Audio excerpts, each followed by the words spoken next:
Oh my God, muntik kami tumama sa entry. Oh, kakakaba.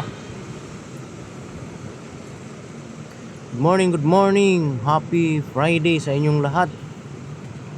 Bubiyahe na naman tayo guys, papasok na naman sa trabaho.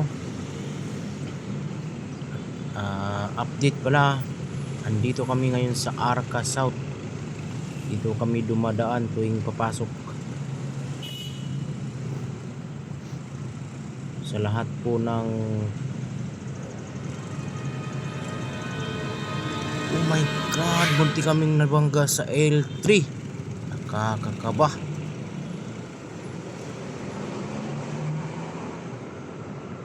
Sa lahat po ng motorista guys, doble ingat lang po talaga tayo.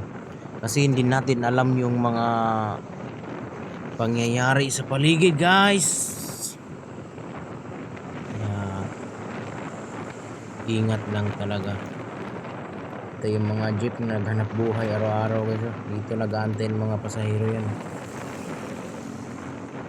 At update pala, ngayon medyo traffic na dito sa may sa may C5 yung papuntang Isim Aura, papuntang Pasig. Dito kasi yung mga sasakyan dito sa bandang kanan kasi na dito yung dito nababara yung mga sasakyan. Yan dito, kita nyo yan, ito yung daan dito, yung papuntang kanan, ito yung C5.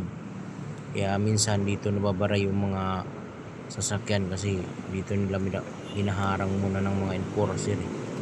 Ayan, diba, yung nakamotor pa kanan yan, punta yung C5.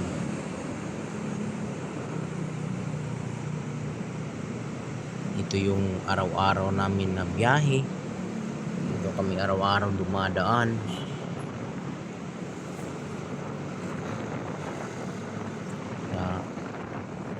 Tulad natin mga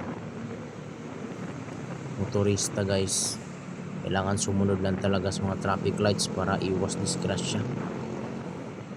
Yung iba kasi nag-beating the red light, kaya yan po yung nakakus ng disgrasya sa hindi natin inasahan. Wag naman sana, ipalayo lang natin yan. Ka-green, dapat go na tayo nyan.